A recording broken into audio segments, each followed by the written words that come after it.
So আমরা চলে যাই আপনার প্রথম ঘটনায়। ঘটনা বলার আগে আমি বলতে চাই, আমি আহসানুল্লাহ ইউনিভার্সিটিতে কেমিক্যাল ইঞ্জিনিয়ারিং করতেছি। আচ্ছা। আমার ঘটনাটা হচ্ছে, মানে এই ঘটনাটা আমি বেসিক্যালি শুনেছি আমার ফ্রেন্ডের থেকে। আর এই ঘটনাটা হচ্ছে আমার ফ্রেন্ডের ভাবির বাসার একটা ঘটনা। সে পুরান ঢাকায় একটা বাসায় আগে ভাড়া থাকতো এবং তাদের বাসাটা ছিল এল শেপের। দেন তাদের বাসার যেই টয়লেটটা ছিল, সেই টয়লেটের পাশে একটা বিরাট পেয়ারা গাছ ছিল এবং সেই পেয়ারা গাছে অলওয়েজ পেয়ারা ধরা থাকতো। সেই বাসায় একটা বাচ্চা ছেলেরাও ভাড়া থাকতো। সেই ছেলেটার নাম ছিল অ্যাটম এবং সে মানে ক্লাস 4-এ পড়তো। দেন ওই গাছের আরেকটা প্রবলেম ছিল। সে প্রবলেমটা হচ্ছে রাত 1:30 বা 2টা এই টাইপের সময়ে ওই গাছটা কোনো বাতাস ছাড়াই মানে ঝাঁকি খেত এবং অনেক নাড়ানো শব্দ পাওয়া যেত। দেন একদিন মানে একটা ছেলে ওই বাসায় ভাড়া থাকে। ওই ছেলেটার নাম হচ্ছে সাগর। সে তার স্টাডি করছিল রাত্রেবেলা। দেন সে গাছটা ঝাঁকানোর শব্দ পায়। দেন সে তার গেট খুলে বের হয় এবং গিয়ে দেখতে পায় যে গাছটা অনেক জোরে জোরে কে জানি নাড়াচ্ছে। দেন সে সামনে যায়, সামনে গিয়ে দেখতে পায় যে একটা মেয়ে সাদা শাড়ি পরা, তার এক সাইড পুরোপুরি ঝলসানো ছিল এবং সে গাছটাকে নাড়াচ্ছে। এই জিনিসটা দেখার পর সে খুব জলদি বাসার মধ্যে ব্যাক করে তার রুমে এবং অনেক ভয় পেয়ে যায়। দেন এই ঘটনা শেষ। তার কিছুদিন পরে যে ছেলেটার নাম বললাম আমি অ্যাটম, সেই ছেলেটা প্রায় সময় মানে 12টা 12:30টার দিকে দুপুর সেই গাছে উঠে বসে থাকতো এবং পেয়ারা খেত। দেন একদিন সে সেমভাবে গাছে ওঠে এবং পেয়ারা খাচ্ছিল। দেন হঠাৎ করে সে গাছ থেকে পড়ে যায়। তারপরে তার ফ্যামিলির লোকজন দৌড়ে যায় এবং ওই যে ছেলেটার নাম বললাম সাগর, যে ফার্স্ট ওই জিনিসটাকে দেখেছিল, সেও যায়। সে গিয়ে যখন ফার্স্টে গাছের দিকে তাকায়, সে দেখে সেই জিনিসটা গাছের উপরেই বসে আছে এবং মানে নিচে দেখছে। পরে সে সাথে সাথে ফ্যামিলির লোকজনদেরকে বলে যে এই বাচ্চাটাকে নিয়ে তোমরা হসপিটালে চলে যাও। তারপর হসপিটালে যায়। দেন রাত্রেবেলা সেই ছেলেটা আর তার মা ওই হসপিটালে স্টে করেছিল। দেন তার মা যেটা দেখতে পায় যে রাত গভীর রাতই ছিল, সে দেখে তার ছেলের বেডের মাথার কাছে একটা সেম জিনিসটাই, ওই মেয়েটা এক সাইড ঝলসানো, পুড়ে গেলে যেমন মানুষের শরীর ঝলসে যায় না, সেম একই টাইপের ঝলসানো ওই মহিলাটা সেই তার বাচ্চাটাকে টেনে নিয়ে যেতে চেষ্টা করছে।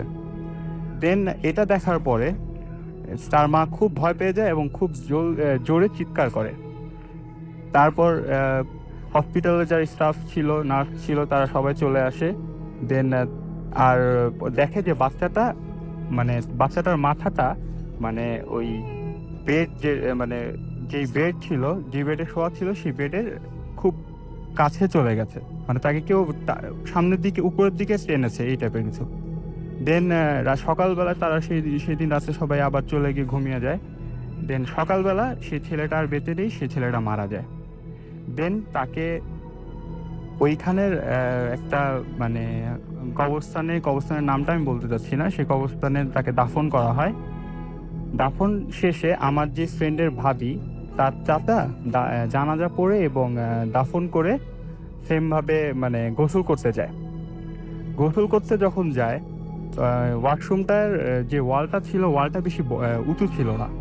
সে ওয়ালের উপরে দেখে সেম ওই মহিলাটাই বসে আছে, কিন্তু তার চেহারাটা ওই অ্যাটম যে বাচ্চাটার কথা আমি বললাম, সে বাচ্চাটার চেহারা এবং তার মুখের মধ্যে ফোস্কা পড়া। এটা দেখার পরে সে খুব বেশি ভয় পেয়ে যায় এবং সাথে সাথে সেন্সলেস হয়ে যায়। তার কিছুদিন পরে তার শরীর থেকেও সেমভাবে ওই ফোস্কা উঠে যায় এবং দেন সে তারপরে হুজুর তাকে ডেকে নিয়ে আসা হয়। হুজুর তাকে মানে তাবিজ দেয় একটা, যে তাবিজের সাহায্যে সে এখনো পর্যন্ত বেঁচে আছে এবং এখন সুস্থই আছে।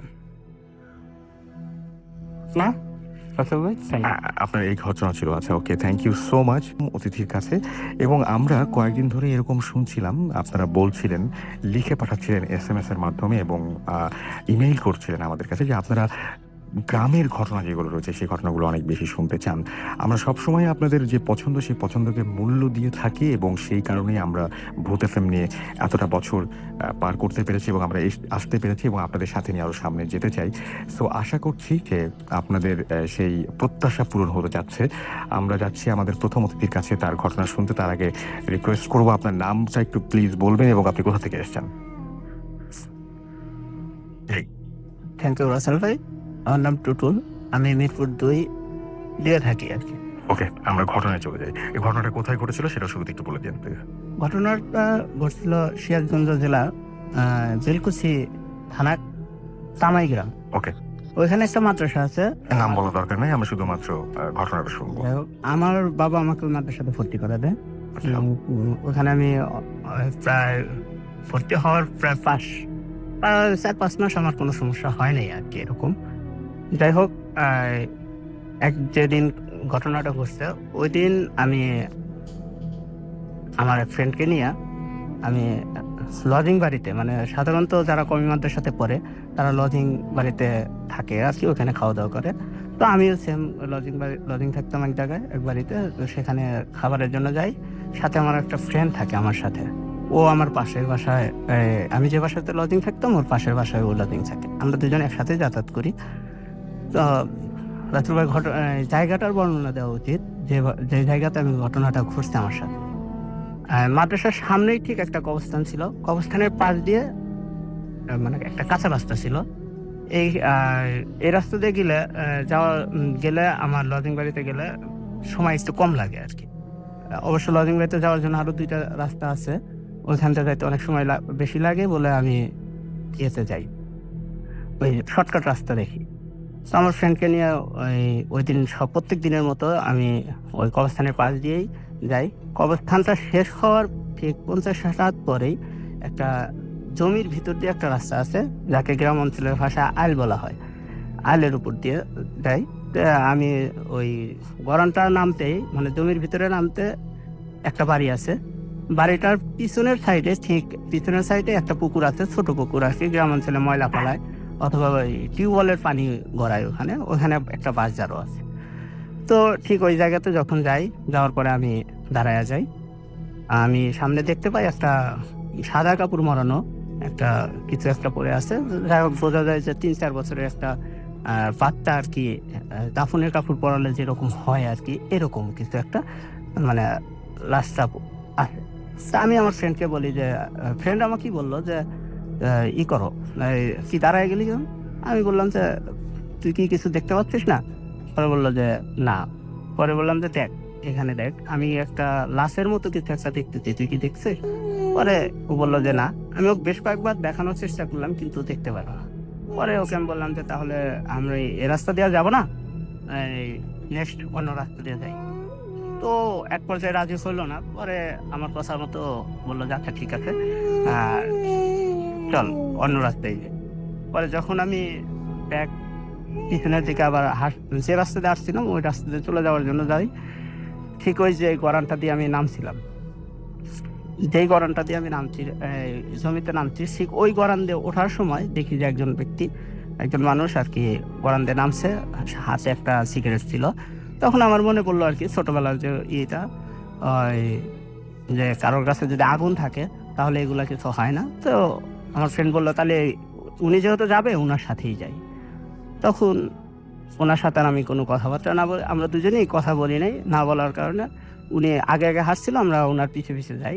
যাওয়ার পরে ওখানে যা দেখি আমিও কিছু দেখতে পারলাম না।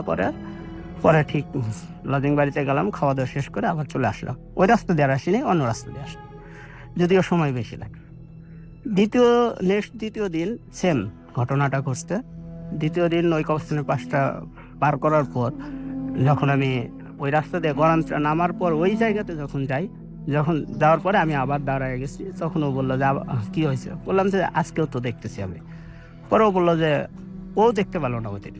পরে সেম ওর কথা আমি বললাম, বললে পরে সেটা আবার অন্য রাস্তাতে যাওয়ার জন্য যখন হাঁটছিলাম, পিছনের দিকে আসছিলাম, তখন সেম ওই যেই গরানে প্রথমে মানুষটাকে দেখতে পাইছিলাম রাসেল ভাই, ওইখানে সেম ওইভাবেই একজন ব্যক্তি সিগারেট হাতে নিয়ে নামতেছে জমিতে। পরে সেম দ্বিতীয় দিন ওনার সাথেই আর কি লজিং বাড়িতে যাই, খাওয়া দাওয়া শেষ করে অন্য রাস্তা দিয়ে আসি। তৃতীয় দিন সেম ঘটনাটাই ঘটছে, সেম মানুষটাই পাইছি। তৃতীয় দিনও যাই। চতুর্থ দিন আর আমি এগুলা ওই রাস্তা আমি আর যাই নেই, বলছি যে আমি আর যাবো না। হুজুরকেও বলছিলাম, হুজুর বলতে যে আচ্ছা ঠিক আছে, এগুলা কিছু না, আমি যে দেখছি। পরে আমার সাথে যেগুলো ফ্রেন্ড ছিল, আমরা প্রায় এক রুমে 200 স্টুডেন্ট ছিলাম, 200 জনের সাথে ভালো আন্ডারস্ট্যান্ডিং ছিল। এর মধ্যে থেকে অনেকেই ছিল যারা আমার কথাটা ঠাট্টা ভাবে নিছে। তো ওরা পরের দিন আর কি চতুর্থ দিন ওরা ভাবলো যে আমরা যাব আজকে, দেখি তোর ভূত দেখবো, এরকম চিন্তা ভাবনা করে ওরা 7-8 জন প্লাস ওই আমার ফ্রেন্ডটা, ওর নাম ছিল জুবাইর, ওই ফ্রেন্ডটা সহ ওই যায় আর কি আমার বাচ্চা আনার জন্য যায় বাটি নিয়ে। তো ওই জায়গাতে যখন ওরা যায়, যাওয়ার পরে ওরা কিছু দেখতে পায় না, তখন ওরা আর কি নিজেদের মধ্যে কথাবার্তা বলে, ওই ভূত কই, ভূত তো দেখতে পাচ্ছি না।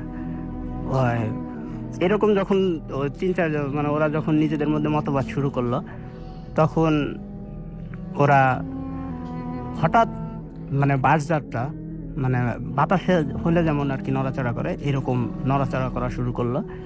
একটা বাস আর একটা বাসের সাথে বাড়ি লাগছে। আশপাশের দিক তাকায় ওরা ফলো করছে যে কোনো গাছগাছালি নড়তেছে না।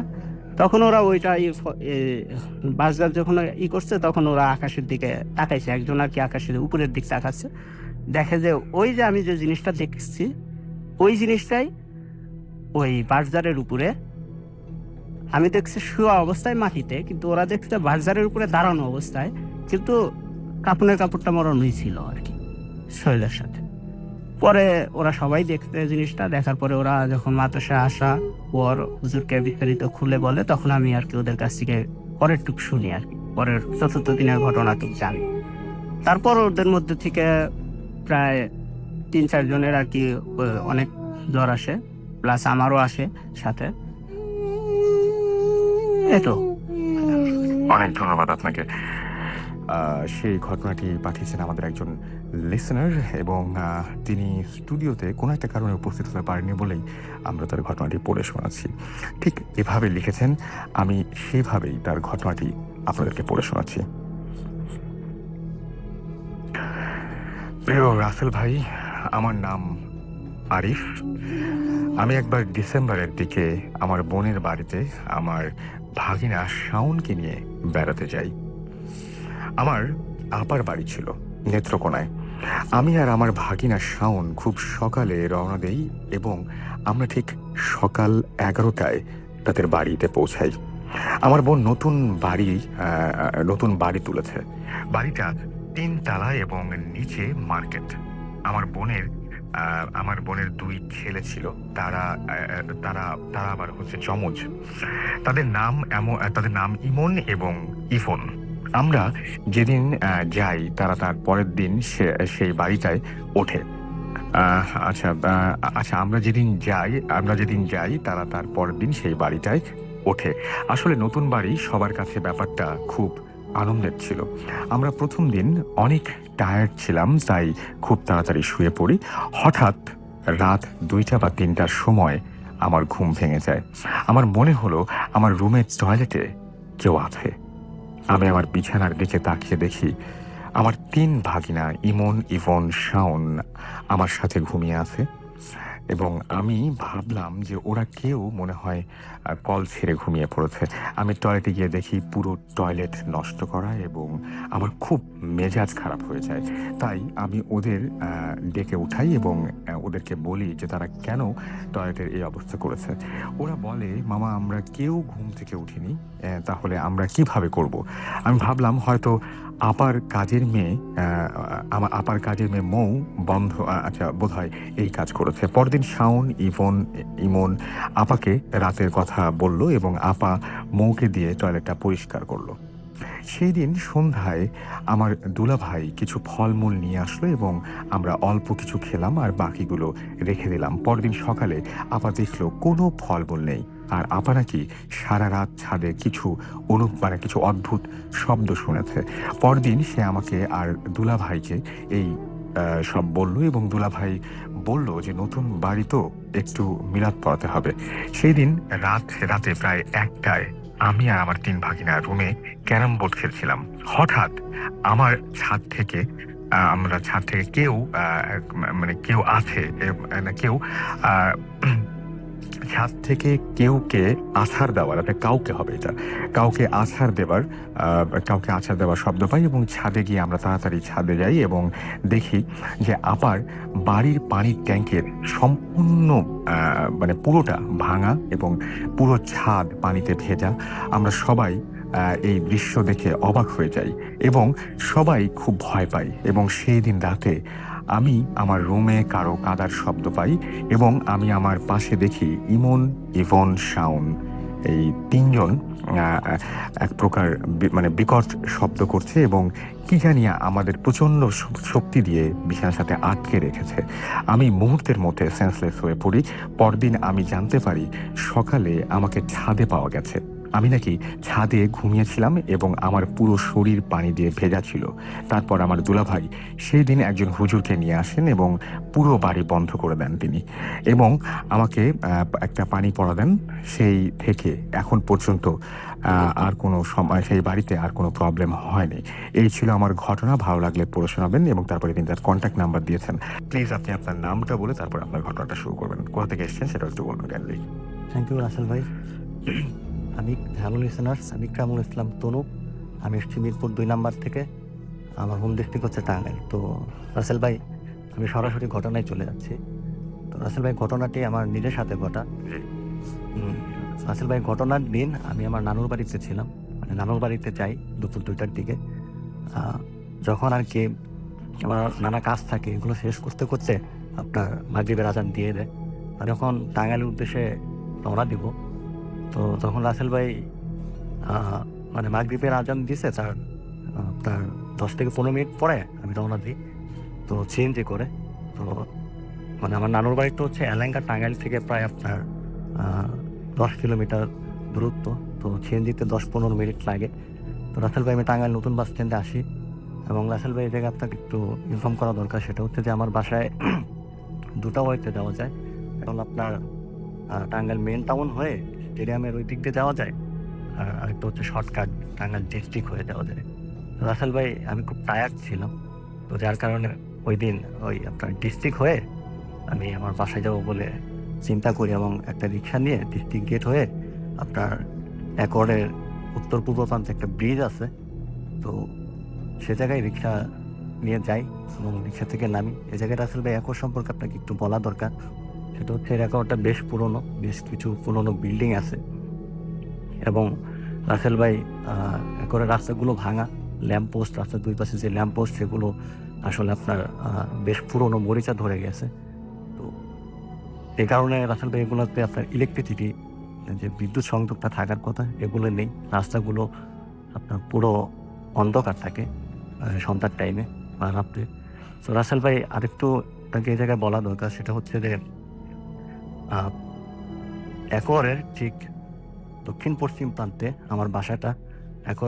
একর ব্রিজের ডান দিকে যে রাস্তাটা চলে গেছে সেটা আপনার মির্জা মাঠ বরাবর, আর আপনার বাম দিকে যে রাস্তাটা সেটা আপনার আমার বাসা বরাবর চলে গেছে, মানে দক্ষিণ পশ্চিমে। তো রাখেল ভাই, এই জায়গায় আরেকটা কথা না বললেই নয়। সেটা হচ্ছে আপনার যে আমার বাসার দিকে যে রাস্তাটা চলে গেছে ওই ব্রিজের বাম দিকে, ওই রাস্তা ধরে ব্রিজ থেকে একটু এগুলে হাতের ডান পাশে একটা আপনার পুরনো বিল্ডিং পড়ে, আর সাথে একটা আম গাছ আছে, বেশ পুরনো। তো রাসেল ভাই, যেহেতু অন্ধকার ছিল, ল্যাম্পপোস্টগুলোতে ইলেকট্রিসিটি ছিল না, তো আমি রাসেল ভাই আমার ফোনের টর্চ ইউজ করি। আমার কাছে ফোন ছিল। তো আমি যখন রাসেল ভাই ওই পুরোনো বিল্ডিংয়ের আম গাছটার কাছাকাছি চলে আসি, 2 থেকে 3 হাত দূরত্বে, তখন রাসেল ভাই আমি টর্চের আলোতে একটা বৃদ্ধা মহিলা দেখি।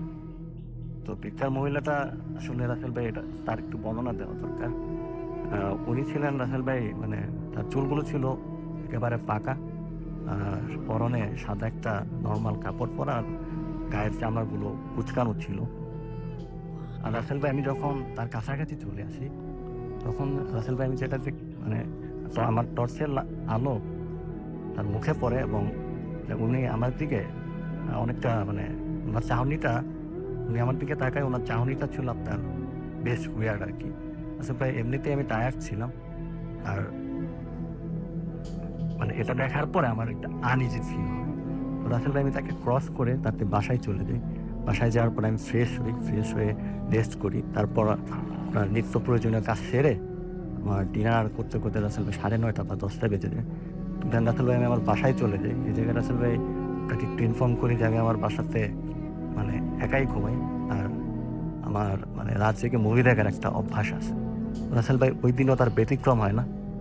তো মুভি দেখতে দেখতে আমার রাত্রে 2:30 বা মানে 3টা বেজে যায়, 2:30-3টা বেজে যায়। তো তখন রাসেল ভাই আমার প্রচণ্ড মানে মুভি শেষ হয়ে যায়, আমার প্রচণ্ড ঘুম পাচ্ছিল। তো আমি আপনার ওয়াশরুমে যাই, ফ্রেশ হওয়ার পরে আবার রুমে আসি, দরজা লক করে আমি আমার বাতি নিভিয়ে দিয়ে বিছানায় যাই। এবং রাসেল ভাই যেহেতু টায়ার্ড ছিলাম, সো আমি ঘুমানোর সাথে সাথে মানে শোয়ার সাথে সাথে ঘুমিয়ে যাই।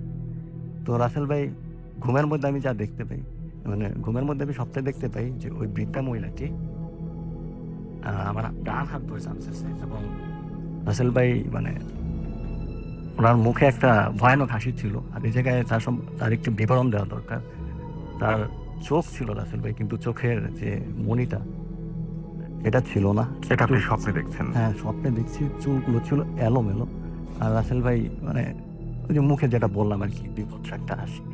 তো রাসেল ভাই এটা দেখে আমি প্রচণ্ড ভয় পেয়ে যাই এবং আমার ঘুমটা ভেঙে যায়।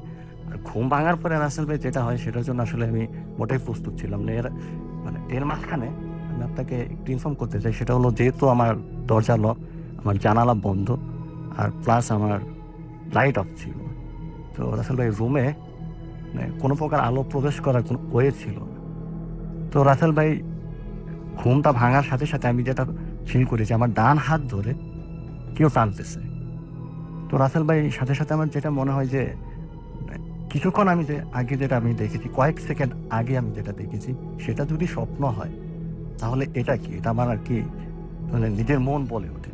তো রাসেল ভাই তখন আর আমার বোঝার বাকি থাকে না যে এটা আসলে মানে সামথিং ইজ রং। তো তখন রাসেল ভাই আমি প্রচণ্ড ভয় পেয়ে যাই। ভয় পাওয়ার পরে রাসেল ভাই আমি তখন চিৎকার করার জন্য চেষ্টা করতেছিলাম, বাট আমার মুখ দিয়ে কোনো আওয়াজ বেরোচ্ছিল না। তো এই অবস্থায় রাসেল ভাই আমি কি করবো আসলে বুঝতে পারতেছিলাম না। আর এটাকে আরেকটু মানে অ্যাড করা দরকার রাসেল ভাই, যে হাতটা বা যে অশরীরটা আমার হাতটা ধরেছিল, তার হাতটা রাসেল ভাই মানে আমি ফিল করতেছিলাম তার হাতটা ঠান্ডা, মানে বেশ ঠান্ডা। তো রাসেল ভাই আমি আসলে কি করবো বুঝতে পারতেছিলাম না। তো হঠাৎ আমার মনে হয় যে আয়াতুল কুরসি পড়লে আপনার যেটা যে জিন ভূত প্রেতাত্মা আমরা যেটাই বলি না কেন, এটা আসলে কোনো ক্ষতি করতে পারে না বা আশেপাশে জিততে পারে না। তো রাসেল ভাই আমি প্রথমবার ট্রাই করি আয়াতুল কুরসি, মানে আমার পড়া শুরু করি। তো মাস পর্যন্ত যখন যাই, মানে অর্ধেক পড়া শেষ, তখন রাসেল ভাই আমি আর মানে মনে করতে পারি, আমি ভুলে যাই ব্যাপারটা। তো রাসেল ভাই সেকেন্ড বার আমি ট্রাই করি খুব ভয়ে ভয়ে। তো রাসেল ভাই সেকেন্ড বারও এই একই ঘটনা ঘটে। তো দেন রাসেল ভাই থার্ড টাইমে আমি মানে খুব ভয়ে ভয়ে আয়াতুল কুরসি পড়া আমার শেষ হয়ে যায়। মানে তখন আর কোনো সমস্যা হয়নি, খুব কষ্ট করে বলি।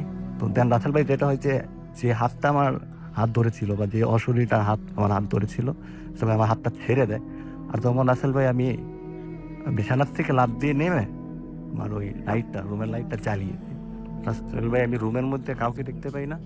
আর তখন রাসেল ভাই আমি ঘড়ির দিকে তাকিয়ে দেখি যে আপনার 4:10 বা 15 এরকম হবে। আর ওই রাতে রাসেল ভাই এই ঘটনার পরে আমি আর ঘুমাইতে পারিনি সারা রাত।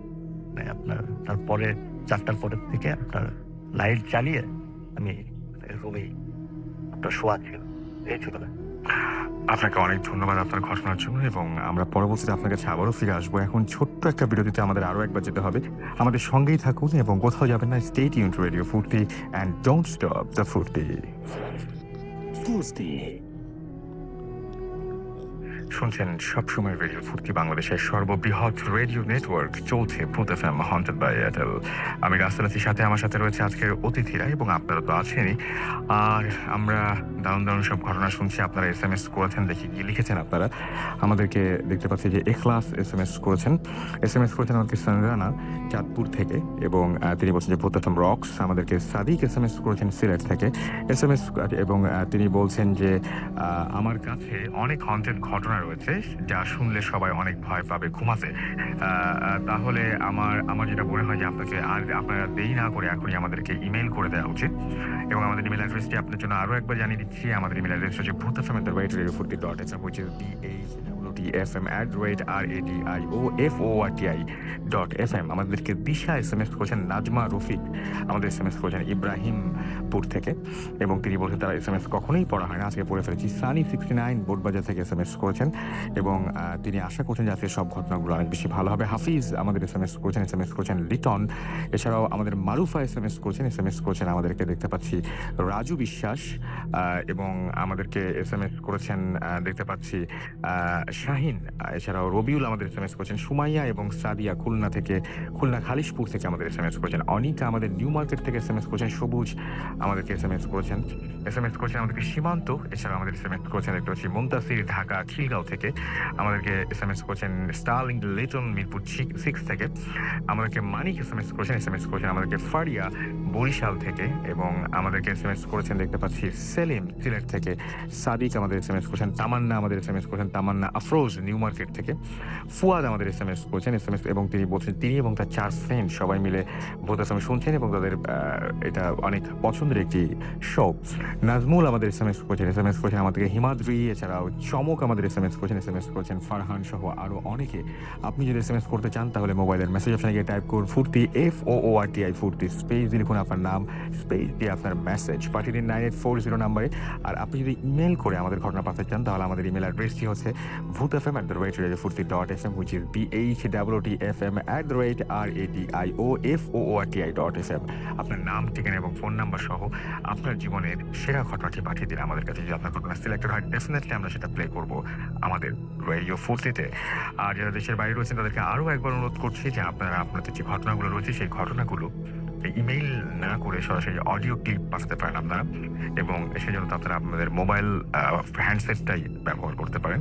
এনিওয়েজ, আমরা চলে যাচ্ছি আমাদের পরবর্তী অর্থাৎ প্রথম যিনি ঘটনা শেয়ার করেছিলেন সেই অতিথির কাছে তার দ্বিতীয় ঘটনা শোনার জন্য। আপনার নামটা প্লিজ আরেকবার বলতে হবে, তারপর আপনার ঘটনাটা শুনবো আমরা। আরিস্টটল সাইক টেক্সটাইল 6 সেমিস্টারে পড়ি। আমি ঘটনায় ফিরে যাই। এটা হলো আমার বাড়ির ঘটনা। আমার বাড়িতে একজন লজিং থাকতো, মানে জাগির মাস্টার থাকতো। পরীক্ষা দেওয়ার জন্য আসছিল আর কি। যেহেতু রাসেল ভাই, আমার ফ্যামিলির কথা বলা উচিত, কারণ আমার বাবা একজন মাওলানা, আমার দাদাও মাওলানা। যাই হোক, আমার দাদা বাবা এরা সবাই প্যারানর্মাল ঘটনার সাথে মানে একটু জড়িত। যদি এরা প্যারানর্মাল ঘটনাগুলা মানে কিছু কাজ করে আর কি, তার ইফেক্টগুলো পরে হলো আমাদের উপরে আর কি, এরকম। যাই হোক, আমি ঘটনায় যাই। পরীক্ষা দেওয়ার জন্য যখন আমার জাগির মাস্টার আমাদের বাড়িতে আসে, তখন তাকে থাকার জন্য একটা ঘর দেওয়া হয়। তারপর আমার বাড়ির বর্ণনাটা দিই। আমার বাড়িটা এমন একটা, আগে ওই জায়গাতে একটা জঙ্গল ছিল আর কি। বাড়ির আশপাশে আমাদের বাড়ির পাশে যে ছিল উনি, ওনার জায়গা এটা। উনি ওই সব প্যারানর্মাল ঘটনার সাথে জড়িত হওয়ার কারণে উনি ওর জায়গাটা বিক্রি করে দেয় যে এখানে যদি কেউ বাড়ি করে তাহলে ওনার জন্য ভালো হয় আর কি। সো অনেক কম দামে পাওয়াতে আমার বাবা জায়গাটা কিনা, ওইখানে একটা গভীর পাগারও ছিল, তো ওটা ভরাট করে আমাদের বাড়িটা করা হয়। এখনো আমার বাড়ির পিছনে বাগজার আছে, অবশ্য আগের মতো তো ঘন না। যাই হোক, ঘটনায় যাই। তো জাগির মাস্টার প্রত্যেক দিন রাত্রে অনেক রাত অবধি পড়ে। তখন আমাদের বাড়িতে বিদ্যুৎ ছিল না, তো হারিকেনের আলো দিয়ে পড়তে হতো, একিনের আলো। অনেক রাত পর্যন্ত পড়ার পরে ঘুমায়। তখন আমার বাবা যখন নামাজে যাবে, ফজরের নামাজ পড়তে যাবে, তখন তাকে ডাকে, প্রত্যেকদিন ডাকে। তখন সে ডাকলে সে উঠে আবার পড়তে বসে আর কি, নামাজ পড়ে পড়তে বসে। তো যেই দিন ঘটনাটা ঘটে সেই দিন সেম আমার বাবা ওনাকে ডাকে, তো দেখে ডাকের কোনো শব্দ দেয়, মানে সারা শব্দ দেয় না। তখন হয়তো বাবু ভাবছে যে উনি মানে অনেক রাত অব্দি হয়তো বা পড়ালেখা করছে, তো এই জন্য বেশি ঘুমাইতে আছে। যাই হোক আমি নামাজ পড়ে আসি, তারপরে ওনাকে ডাকবো। যাই হোক রাসেল ভাই, একটা কথা বলি, উনি যখন রাত্রে ঘুমানোর সময় হারিকেনের আলোটা হালকা একটু কমায় দিয়ে, মানে সারা রাত আলো থাকেই ঘরে, কিন্তু ওই দিন ঘরে কোনো আলো ছিল না। উনি হারিকেন বন্ধ নিভে গেছিল আর কি। তো নামাজ শেষ করে আব্বু যখন আসার পরে তাকে ডাকার জন্যই করলো, তখন দেখে যে না, সে অনেক নাক ডাকছে, আর নাক ডাকে এরকম জোরে জোরে নাক ডাকছে আর কি। তখন যখন শব্দ দিল না, তখন অনেক ডাকাডাকির পরে তখন দরজাটা আর কি ভাঙতে হয়। কিন্তু ভিতরে ঢুকে দরজা ভাঙার পরে ভিতরে যখন ঢোকার পরে দেখে যে সে মানে বমি করছে, এমনকি পেশাব পায়খানা করে অনেক মানে খাতা বালিশ নষ্ট করে ফেলাইছে, প্লাস সে চকি থেকে নিচে পড়ে গেছে আর কি। তখন আশপাশের মানুষজনকে ডাকা হয়, সকালবেলা ডাকা হয়, সবাই মিলে আসে, পরিষ্কার করার পরে তেল মেল দেওয়ার পরে হাসপাতালে যখন নেওয়া হয়, রাস্তার মধ্যেই সে আর কি মারা যায়। তারপর আমার বাড়ির বাসার ওনার কাছ থেকে যেটা শোনা, যে উনি প্রত্যেক দিনই রাত্রে অনেক রাত্রে উঠতো, ওঠার পরে তাহাজ্জুদ নামাজ পড়ার জন্য সে ওযু করার জন্য যখন ওই আমার পাশের বাসার সে ওইখানে আসার পর পাশের বাসার ওইখানে আসে ওযু করে আর কি ওদের টিউবওয়েলে। যখন টিউবওয়েলে সে প্রথম চাপটা দেয়, তখন ওই টিউবওয়েলটা ছিল আবার আমার ওই জাগির যে রুমেটা থাকতো ওই রুমের পাশাপাশি আর কি টিউবওয়েলটা ছিল। যখন টিউবওয়েলে প্রথম চাপটা দিল, তখন উনি একটা জিনিস দেখলো যে আমাদের ওই জাগির যে ঘরটাতে থাকতো ওই ঘরটা নড়াচড়া করতেছে, এমনকি একটা শব্দ আসতেছে ঘরের ভিতরে, একটা নড়াচড়া একটা শব্দ। এরপর ওই ঘরের মধ্যে থেকে একটা আলো বের হয়ে আমাদের যে বাড়ির পিছনের যে বাজারটা ছিল, বাজারের মধ্যে গিয়ে ওই আলোটা নিভে যায়। তখন সে ভাবে যে এরকম তো হয়ই, অনেক কিছুই তো আলো টালো দেখা যায়, এটা ভেবে উনি আর পরে কিছু বলে নাই। কিন্তু সকালবেলা যেটা আমরা দেখলাম সেটার জন্য আর কি এটা বলতে হবে। ওকে, আপনাকে অনেক ধন্যবাদ আপনার দ্বিতীয় ঘটনার জন্য। আমরা চলে যাব আমাদের দ্বিতীয় ঠিক আছে তার দ্বিতীয় ঘটনা শোনার জন্য। আরও একবার আপনার নামটা বলতে হবে, তারপর আপনার ঘটনা শুরু করতে হবে। থ্যাংকস এ লট রাসেল ভাই। আমি মারুফ শুভ, মিরপুর থেকে এসেছি। এখন আমি যে ঘটনাটা শেয়ার করব, এটা আমার কাজিনের থেকে শোনা, কাজিনের ফ্রেন্ডের বাসার একটা ঘটনা। তার বাসাটা ছিল পুরান ঢাকায়, এবং বাসা তিনতলা বাসা ছিল, এবং দোতলা এবং তিনতলায় তারা সব ফ্যামিলির মেম্বাররা থাকতো, এবং একতলাটাই তারা ভাড়া দিয়েছিল। দেন একতলায় একটা ফ্ল্যাটে একটা হিন্দু ফ্যামিলি থাকতো। ফ্যামিলিতে ছিল তার হাজব্যান্ড, ওয়াইফ এবং তার মা। তারা প্রায় 8 মাস পর্যন্ত ওই বাসায় থাকে। আর একদিন রহস্যজনকভাবে সেই হিন্দু মহিলাটা, ওয়াইফটা মারা যায়। লিভিং রুমের সিলিংয়ের সাথে গলায় ফাঁসি দিয়ে মারা যায়। দেন পরে জানা যায় যে তার হাজব্যান্ডের সাথে ঝগড়া করার পর সে এই ধরনের সুসাইড করেছে। দেন তারপর অনেক পুলিশ কেস হয়, এবং 2 মাসের মতো ওই বাসায় কেউ থাকে না। তারপরে সবকিছু যখন ঠান্ডা হয়ে যায়, তখন একজন আসে ভাড়াটিয়া, এবং তারা মুসলিম ছিল। তারা 2 ভাই ছিল, এবং দুইজনই বিবাহিত। তারা ফার্স্টের দিন ওই বাসায় যখন থাকে, তারা সেই লিভিং রুম থেকে অনেক টাইপের আওয়াজ পাচ্ছিল, যেমন হাঁটা চলা করার আওয়াজ, এবং কেউ পানি ঢেলে খাচ্ছে, এই টাইপের আওয়াজ। আর মানে হিন্দুরা যখন পূজা করে তখন যে টাইপের ঘন্টি বাজালে যে টাইপের শব্দ হয়, সেই ঘন্টির আওয়াজও তারা পাচ্ছিল। দেন এইসব আওয়াজ যখন হতো, তখন সবথেকে বেশি কিউরিওসিটি জাগতো 2 ভাইয়ের মধ্যে যে বড় ভাই ছিল তার ওয়াইফের, এবং সে অল টাইম যেতে চাইতো, তার হাজবেন্ড তাকে মানা করতো যাওয়ার জন্য। তারপরে শুরু হলো ভয়ানক ঘটনা। তার ওয়াইফ মানে তার হাজবেন্ডের সাথে রাত্রেবেলা শুতো একসাথে, এবং সকালবেলা রহস্যজনকভাবে তাকে লিভিং রুমের সোফার মধ্যে পাওয়া যেত প্রত্যেকটা দিন। এরকমভাবে 3-4 দিন হলো। তারপর তার হাজবেন্ড একটু মানে চিন্তায় পড়ে গেল বিষয়টা কি হচ্ছে, এবং তাকে যখন সকালবেলা জিজ্ঞেস করা হতো যে তুমি এখানে আসলে কিভাবে, সে কিছুই বলতে পারতো না। দেন তারপরে তার হাজবেন্ড একটা হুজুরকে ডেকে নিয়ে আসে, এবং হুজুর তার ওয়াইফকে একটা তাবিজ দেয়, এবং তাবিজটা সে অল টাইম তার সাথে রাখে। দেন এইসব ঘটনা শেষ, তারপরের থেকে সে আর এই ধরনের প্যারানর্মাল ঘটনা তার সাথে হতো না।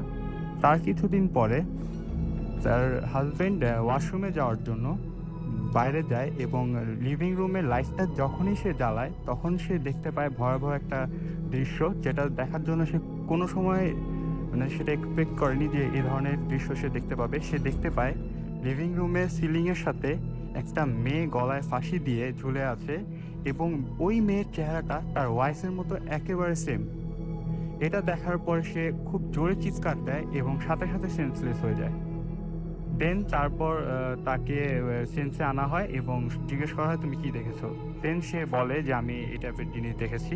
তারপরে ওই মাসেই তারা ওই বাসায় থাকে। দেন পরের মাসে ওই বাসা ছেড়ে চলে যায়। এটাই ছিল আমার ঘটনা রাসেল ভাই। Thank you very much. You are most welcome. আপনার চমৎকার ঘটনার জন্য আপনাকে অনেক ধন্যবাদ। আমরা কিছু SMS রয়েছে, সেই SMS-গুলো একটু পড়ে ফেলতে হবে আমাদেরকে ঝটপট। আমরা দেখতে পাচ্ছি আমাদেরকে SMS করেছেন ইভা, এবং আমাদেরকে তামিম SMS করেছেন বসুন্ধরা থেকে। তার ফার্স্ট SMS তিনি উল্লেখ করেছেন, এবং তিনি এবং তার মা ভূত FM শুনছেন। দুজনকে অনেক অনেক ধন্যবাদ আমাদের সঙ্গে থাকার জন্য এত রাত পর্যন্ত। শাওন আমাদের SMS করেছেন আমাদেরকে। আমি প্রথমে ধানমন্ডি নামটা লিখেছি, সুতরাং পড়তে পারলাম না। SMS করতে গেলে ফুর্তি লেখার পরেই টাইপ করতে হবে আপনার নাম চেয়ে। এছাড়াও আমাদের SMS করেছেন দেখতে পাচ্ছি আরো অনেকেই। কবরী আমাদের SMS করেছেন, করবী আমাদের SMS করেছেন ঢাকা থেকে। SMS করেছেন আমাদেরকে দেখতে পাচ্ছি ইমরান ফয়েজ। এছাড়াও আমাদেরকে পূজায় কর্মকার SMS করেছেন আমাদেরকে শাহরুখ, এবং আমাদেরকে SMS করেছেন মোস্তাক বেইলি রোড থেকে। আমাদেরকে দেখতে পাচ্ছি সঞ্জি নারায়ণগঞ্জ থেকে SMS করেছেন। ফরহাদ আমাদের SMS করেছেন পঙ্কজ সিলেট গভর্নমেন্ট কলেজ থেকে, লিখেছেন আই লাভ ভূত FM। জারির আমাদের SMS করেছেন জারির আব্দুল্লাহ টঙ্গী থেকে। এছাড়াও আমাদের জাহিদ SMS করেছেন, মিলন SMS করেছেন আমাদেরকে, সবুজ আমাদেরকে SMS করেছেন দেখতে পাচ্ছি কোলা থেকে। আচ্ছা, আমাদের SMS করেছেন দেখতে পাচ্ছি কানুন খুলনা থেকে। আমাদের SMS করেছেন নাহিয়ান, আমাদের SMS করেছেন দেখতে পাচ্ছি তাজিব। এছাড়াও সজীব ধানমন্ডি থেকে আমাদের SMS করেছেন। আকাশ লালবাগ থেকে SMS করেছেন আমাদেরকে সোনিয়া। এছাড়াও আমাদেরকে SMS করেছেন রুমন, এবং তিনি লিখছেন আচ্ছা তারপর SMS বুঝতে পারলাম, গাজীপুর থেকে তিনি SMS করেছেন। আমাদেরকে SMS করেছেন দেখতে পাচ্ছি ওমর। এছাড়াও জান্নাত আমাদের SMS করেছেন আমাদেরকে মিলন, এবং তিনি একা শুনছেন, কিন্তু শোনার পরে ভয়ে ঘুম আসছে না, কি করবো, এত তাড়াতাড়ি ঘুমিয়ে গেলে তো হবে না, আরো বেশ কিছুক্ষণ তো আমরা আছি আপনাদের সঙ্গে। রনি আমাদের SMS করেছেন আমাদেরকে শাওন চট্টগ্রাম থেকে। ডিজে নায়ন আমাদের খান, আরো একজন নয়ন, তিনি চট্টগ্রাম থেকে SMS করেছেন। রাশেদ আমাদের SMS করেছেন আমাদেরকে নুসরাত। এছাড়াও আমাদেরকে ফারিয়া SMS করেছেন, এবং তিনি বলছেন ব্যাকগ্রাউন্ড মিউজিক তাদের কাছে ভালো লাগছে। আমাদেরকে ইঞ্জিনিয়ার ইকবাল জামালপুর থেকে SMS করেছেন। সাদিক আমাদের SMS করেছেন। তাসফিয়া আমাদের SMS করেছেন আব্দুল্লাহ রামপুরা থেকে। এছাড়াও শাহিন পান্না আমাদের SMS করেছেন আমাদেরকে শাহজাহান গাজীপুর থেকে। সামি আমাদের SMS করেছেন আমাদেরকে ক্রাউন। এছাড়াও আমাদের SMS করেছেন রিপন সরকার। আমাদেরকে সুদীপ্ত SMS করেছেন, এবং আমাদেরকে SMS করেছেন এখলাস।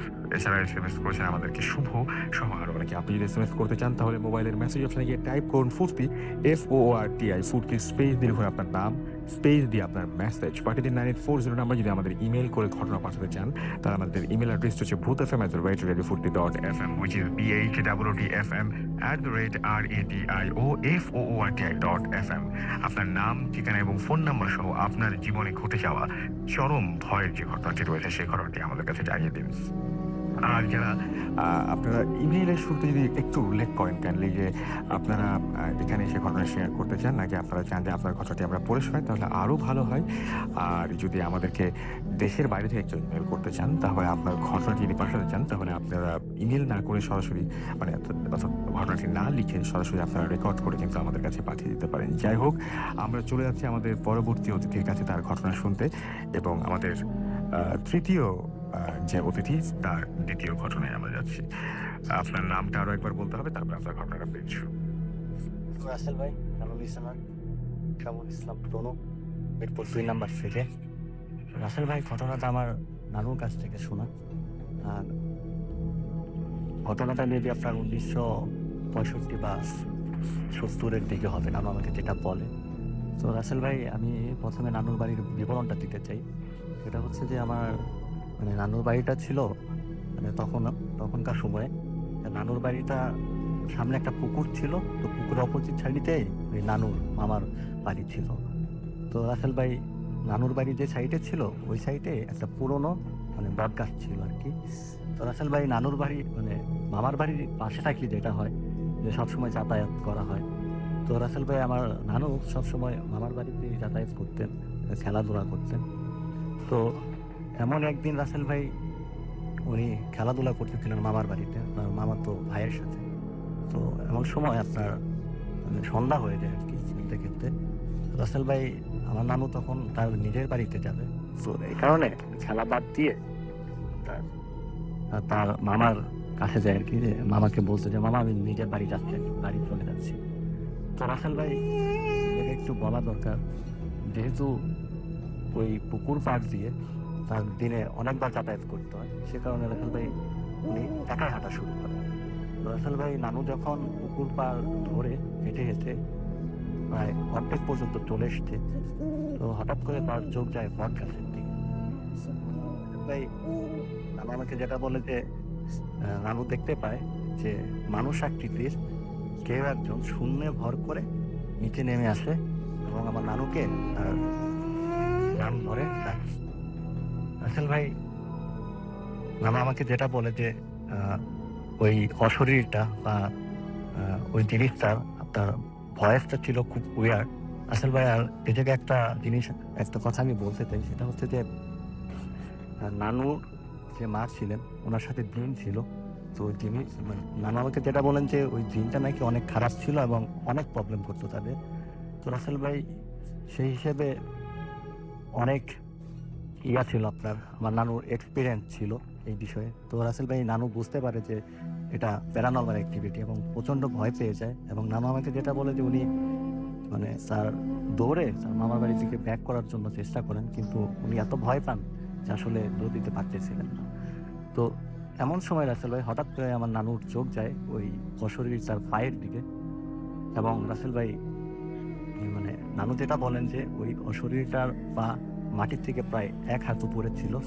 এবং নানু যেটা খেয়াল করে যে তখন ওই অশরীরটা তার নানুর নাম ধরে ডাকতে ডাকতে তার কাছে আসতে থাকে, তার দিকে এগোতে থাকে। তো রাসেল ভাই, তখন নানু আর নিজেকে ধরে রাখতে পারে না। রাসেল ভাই চিৎকার করে নানু তখন সেন্সলেস হয়ে যায়। তো তার চিৎকার শুনে তার মামার বাড়ি এবং নিজের বাড়ির লোকজন ছুটে আসে এবং তাকে পুকুর পাড় থেকে আপনার সেন্সলেস অবস্থায় উদ্ধার করে। তো তারপরে তাকে যখন জিজ্ঞেস করা হয় আসলে কি ঘটেছিল, তখন রাসেল ভাই তিনি সম্পূর্ণ ঘটনাটাকে আর কি খুলে বলেন। এই ছিল রাসেলের ঘটনা। আপনাকে অনেক ধন্যবাদ আপনার ঘটনার জন্য এবং আশা করছি আপনাদেরও ভালো লেগেছে। আরও একবার জানিয়ে দিই, আপনারা শুনছেন সবসময় রেডিও ফুর্তি, বাংলাদেশের সর্ববৃহৎ রেডিও নেটওয়ার্ক। আমি রাসেল আছির সাথে, আমার সাথে রয়েছে আজকের অতিথিরা। চলছে ভূত এফএম হন্টেড বাই এয়ারটেল। আর আমাদেরকে আরও একবার জানিয়ে দিচ্ছি কীভাবে আপনারা কমিউনিকেট করবেন আমাদের সাথে। যদি আপনারা SMS পাঠিয়ে আপনাদের কথা জানাতে চান, তাহলে আপনার মোবাইলের মেসেজ অপশনে গিয়ে টাইপ করুন ফুর্তি, FOORTI ফুর্তি, স্পেস দিয়ে লিখুন আপনার নাম, স্পেস দিয়ে আপনার মেসেজ পাঠিয়ে দিন 9840 নাম্বারে। যদি আমাদেরকে ইমেইলের মাধ্যমে ঘটনা পাঠাতে চান, তাহলে আমাদের ইমেল অ্যাড্রেস হচ্ছে bhutfm@radiofurti.fm, which is BHWTFM@radioFOORTI.fm। এখানে নাম, ঠিকানা এবং ফোন নাম্বার সহ আপনার জীবনে ঘটে যাওয়া সেরা ঘটনাটি পাঠিয়ে দিন। অবশ্যই শুরুতে উল্লেখ করুন যে ঘটনাটিকে আপনি স্টুডিওতে এসে শেয়ার করতে চান, নাকি আপনি চান যে আপনার ঘটনাটি আমরা পড়ে শোনাই। যারা আমাদেরকে দেশের বাইরে থেকে ইমেল করবেন অথবা ঘটনা পাঠাবেন, তাদেরকে বলবো যে আপনার ঘটনাটি রেকর্ড করে অডিও ক্লিপটি পাঠিয়ে দিন আমাদের কাছে।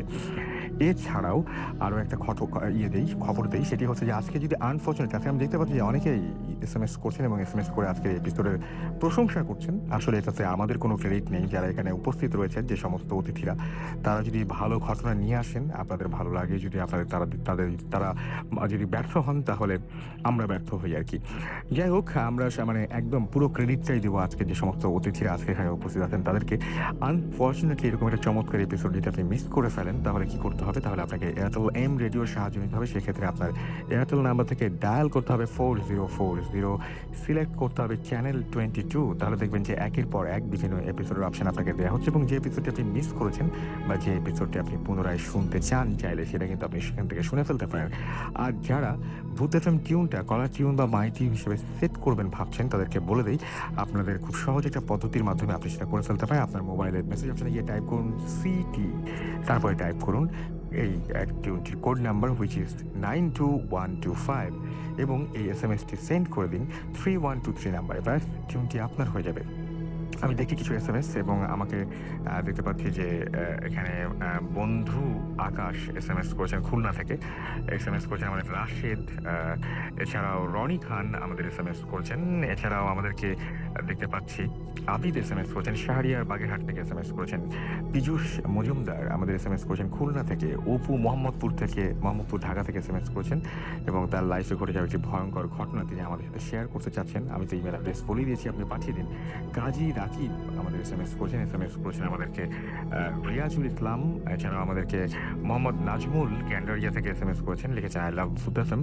আমাদের রোড স্টার শুভ এসএমএস করেছেন কেয়া ময়মনসিং থেকে, আমাদেরকে এসএমএস করেছেন রাফি ওয়ারি থেকে, এছাড়াও মোরসালিন আমাদের এসএমএস করেছেন, বেল্লাল আমাদের এসএমএস করেছেন পাইকপাড়া মিরপুর 1 থেকে, এছাড়াও সুজন আমাদের এসএমএস করেছেন টিটু নেত্রকোনা থেকে, আমাদেরকে এসএমএস করেছেন দেখতে পাচ্ছি যে আভা এবং তিনি বলছেন ভয় পাচ্ছি খুব, আমাদেরকে এসএমএস করেছেন রাসেল টঙ্গী থেকে জোস হচ্ছে, আমাদের এসএমএস করেছেন অসীম কুমার সরকার এবং তিনি বলছেন আই লাভ ভূত এফএম খুলনা থেকে তিনি এসএমএসটি পাঠিয়েছেন। সৌরভ আমাদের এসএমএস করেছেন সালমান এবং তিনি বলছেন এই ঘটনাটা অনেক মজা লেগেছে। রাজীব আমাদের এসএমএস করেছেন আমাদেরকে রায়হান এবং তিনি খুলনা থেকে এসএমএসটি পাঠিয়েছেন। মোহাম্মদ লাভলু ইসলাম আমাদের এসএমএস করেছেন টঙ্গুই থেকে, আহসানুর রহমান আমাদের এসএমএস করেছেন, এছাড়াও এসএমএস করেছেন আমাদের মাহি, অনু, টিউলিপ সহ আরও অনেকে। আমাদেরকে ছোট্ট ব্রেক নিতে হবে কারণ আমাদের নতুন অতিথি নিয়ে আসতে হবে, আমাদের আরও কয়েকজন অতিথি এখনও অপেক্ষা করছেন আপনাদের সাথে জয়েন করার জন্য, সেই জন্য আমাদেরকে ছোট্ট ব্রেকের প্রয়োজন। আমাদের সাথে থাকুন, কোথাও যাবেন না। এবং আপনারা যারা আমাদেরকে এসএমএস পাঠাতে চান তাদেরকে আরও একবার বলে দিই, মোবাইলের মেসেজ অপশনে গিয়ে টাইপ করুন ফুর্তি FOORTI ফুর্তি, স্পেস দিয়ে লিখুন আপনার নাম, স্পেস দিয়ে আপনার মেসেজ পাঠিয়ে দিন 9840 নাম্বারে। যারা ফেসবুকের মাধ্যমে আমাদের সাথে যোগাযোগ করতে চান তাদেরকে অ্যাড্রেস দিয়ে দিচ্ছি www.facebook.com/radiofurti, লাইক দিয়ে কমেন্ট করুন। আমরা চলে যাচ্ছি একটা ছোট্ট ব্রেকে এবং ব্রেকের পরে আবারও ফিরে আসছি। স্টে টিউনড, রেডিও ফুর্তি অ্যান্ড ডোন্ট স্টপ দ্য ফুর্তি। হ্যালো, আমি আকবর আবি, আমি মিরপুর 12 নম্বর থেকে এসেছি। আমার ঘটনা হচ্ছে আমার ফ্রেন্ডে অন্যবিনা, ও থাকে হলো দিল্লি রোডে। তো ঘটনাটা ওকে নিয়ে, তো ওদের বাসাটা হচ্ছে দিল্লি রোডে একতলা একটা বাসাটা অনেক পুরানো এবং বাসা একটু ডিসক্রিপশন আমি দিতে হয় যে ওদের বাসাটার মধ্যে আপনার দুটো রুম, একটা কিচেন এবং একটা গোডাউন টাইপের রুম ছিল এবং ওদের বাথরুমটা ছিল বাসার বাইরে এবং ওদের উঠানে বেশ অনেকগুলো গাছ ছিল। তো বাসাটা নিয়ে আগে থেকে অনেক বিভিন্ন কথা ছিল যে বাসাটা খুব ভালো না। তো ওরা মাঝে মাঝে আপনার বাসাটা রাত্রে আওয়াজ শুনতে পেতো, গাছ পড়ার আওয়াজ পেতো, কিন্তু সকালে উঠে দেখছে কোনো গাছ টাছ কিছুই পড়া নেই। তো এইভাবে ওরা যাচ্ছিল। তো ওরা যখনই রাত্রে বের হতো কাউকে না কাউকে একজনকে নিয়ে বের হতো। তো একদিন হচ্ছে দেখো এই রাত্রেবেলা বেরোয়, টয়লেটে যায়, টয়লেটে যাওয়ার পর হঠাৎ করে দেখে যে টয়লেটের গেটের মধ্যে নক করতেছে তার ছোটো ভাইয়ের আওয়াজ দিয়ে, বলতেছে আপু আপু। পরে ও যখন গেটটা খুলে দেখে যে ওর ছোটো ভাই একটু দাঁড়িয়ে আছে এবং ওদিকে তাকিয়ে বলছে তুমি কেন এত রাত্রে বেরিয়েছো, তোমাকে যদি মেরে ফেলে। তো এই বলে ও যখন ভাইয়ের দিকে তাকাতে যায় দেখে যে ওর ভাইটা আস্তে আস্তে গায়েব হয়ে যায়। ও তাড়াতাড়ি ভয় পেয়ে গেটের কাছে চলে আসে, দেখে গেট ভেতর দিয়ে বন্ধ। তো ও ভয় দরজা নক করতে শুরু করে এবং ওর মা এসে গেট খুলে বলে যে তুমি কীভাবে বাইরে গেলে, গেট তো বন্ধ করা। তো এইভাবে ও ঘরে চলে যায় এবং ওর মা একটু জ্বর হয়তো করে ফুক দেয়। তো এর 2-3 দিন পর ও হঠাৎ করে রাত্রিবেলা পানি তেষ্টা লাগে, ও উঠে রান্নাঘরে যায় এবং পানি খায়। পানি ওদের যে রান্নাঘরের পাশে একটা গোডাউন ছিল যেখানে যত সব আনইউজ জিনিসপত্র রাখা হতো, সাধারণত খোলা হতো না। তো ও রান্নাঘর থেকে বেরিয়ে হঠাৎ করে তাকিয়ে দেখে যে ওই গোডাউনের গেটের সামনে ওর মা দাঁড়িয়ে আছে। সেখানে বলা হয় যে ওর মা কোনো সময় চুল খোলা রাখতো না, বাট ও যে দেখলো যে ওর মায়ের চুল খোলা এবং শাড়ি নীল রঙের একটা শাড়ি পরে আঁচলটা নিচে পড়া। তো ও তাকিয়ে আছে এবং ওর মা বলছে কি ব্যাপার তুমি একা বের হচ্ছে কেন, এই বলে ওর মা বডিটা ঠিক আছে বাট মাথাটা ঘুরতে শুরু করলো। এই দেখে ও যখনই সরতে যাবে ওকে প্রচন্ড ধাক্কা দেয়, ও পড়ে যায় এবং হাতে ব্যথা পায়। তারপর ওকে ওর সেন্স হারিয়ে ফেলে। তখন সকালবেলা যখন ওর সেন্সটা আসে তখন ওর মা জিজ্ঞেস করে যে কি ঘটনা, ও খুলে বলে, ওর মা বলে না আমি তো ছিলাম না। তো ওর বাবা আবার বললো যে এই বাচ্চাটা প্রবলেম আছে, তোমাদের তিনজনকে মা ভাই এবং ওকে তিনটা চাবি দেয়, বলে যে সবসময় তোমরা এটা পড়ে থাকবে। তো এরকম ওরা ভালোই যাচ্ছিল। তো হঠাৎ একদিন অনেকদিন পর তো ও গোসল করে তাবিজটা খুলে রেখেছিল এবং ওই খুলে গেছে পড়তে। হঠাৎ করে ছাদে ঘুরে একটা হাঁটাচলা করতেছে, এমন টাইম হঠাৎ মনে হলো যে ওর পিছিয়ে কেউ একজন। ও যখনই সে গেল দেখলাম মানে এর মতো ওকে ধাক্কা দিয়ে ও ডিগবাজিকে পড়ে যায় এবং ব্যথা পায়। সাথে ইন দ্য টাইম ও ছোট ভাই উপরে আসে, এসে ওকে ধরে, ঠিক আছে দেখে যে হাত পা ছিঁড়ে গেছে, বাদ নিয়ে দেয় এবং বাবা বলে যে তোমরা কেন তাবিজটা করেছো, এবং ওরা এখন পর্যন্ত তাবিজটা করেছে কে ওই বাচ্চাতেই আছে। এই হচ্ছে আমার ঘটনা। আপনাকে অনেক ধন্যবাদ আপনার ঘটনার জন্য। আমরা এসএমএস তো পড়বোই, তবে তার একটা ছোট ব্রেক নিতে হবে এবং ব্রেকের পরে আমরা আবারও ফিরে আসছি। আমাদের সঙ্গেই থাকুন, কোথাও যাবেন না। Stay tuned to Radio Furti and don't stop the Furti.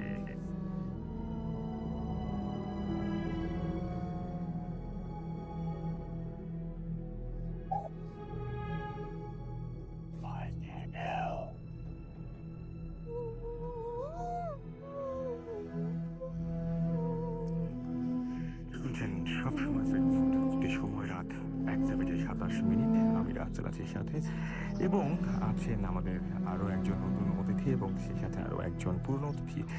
তো আমরা আবারও ঘটনায় যাব, তবে তার আগে আপনাদের কিছু এসএমএস বলেছিলাম যে পড়ে ফেলবো।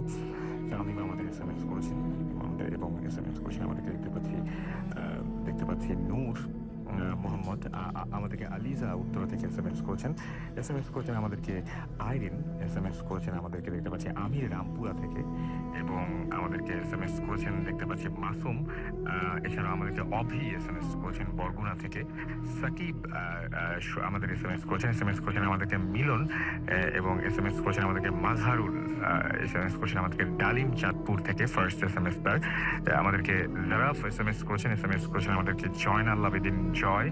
এছাড়াও তিনি নওগাঁ থেকে এসএমএস করেছেন আমাদের স্নেহা, এসএমএস করেছেন আমাদেরকে দেখতে পাচ্ছি মোহাব্বত নয়ন এসএমএস করেছেন আমাদেরকে দেখতে পাচ্ছি। এছাড়াও শামীম, তিনি সাতক্ষীরা থেকে এসএমএস করেছেন আমাদেরকে। নাফিসা মেহজাবিন এসএমএস করেছেন লালমাটিয়া থেকে, অসম লাগছে তার কাছে প্রোগ্রাম। বাপ্পি খালিশপুর খুলনা থেকে আমাদের এসএমএস করেছেন।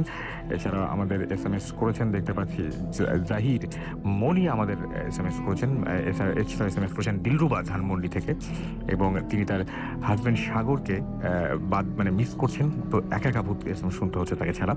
আমাদেরকে এছাড়াও এসএমএস করেছেন দেখতে পাচ্ছি বাহাদুর খান, আমাদেরকে দেখতে পাচ্ছি এসএমএস করেছেন আরিফ। এছাড়াও আমাদেরকে হিমেল এসএমএস করেছেন আমাদেরকে পিন্টু খুলনা থেকে। মারুফ আমাদের এসএমএস করেছেন ফারহান আমাদেরকে। এছাড়াও তামিম আমাদের এসএমএস করেছেন আমাদেরকে সজীব। মনি রাজীব আমাদের এসএমএস করেছেন আমাদেরকে দেখতে পাচ্ছি মামুন হুসাইন। এছাড়াও আমাদেরকে এসএমএস করেছেন শহীদুল, এসএমএস করেছেন আমাদেরকে দেখতে পাচ্ছি নামটা পড়তে পারলাম না, বেশ কঠিন একটা উচ্চারণ। আমাদেরকে ডিজে রাজ এসএমএস করেছেন আমাদেরকে দেখতে পাচ্ছি সাহিল। এছাড়াও আমাদেরকে নাহিয়ান এসএমএস করেছেন লিপু নাটোর থেকে।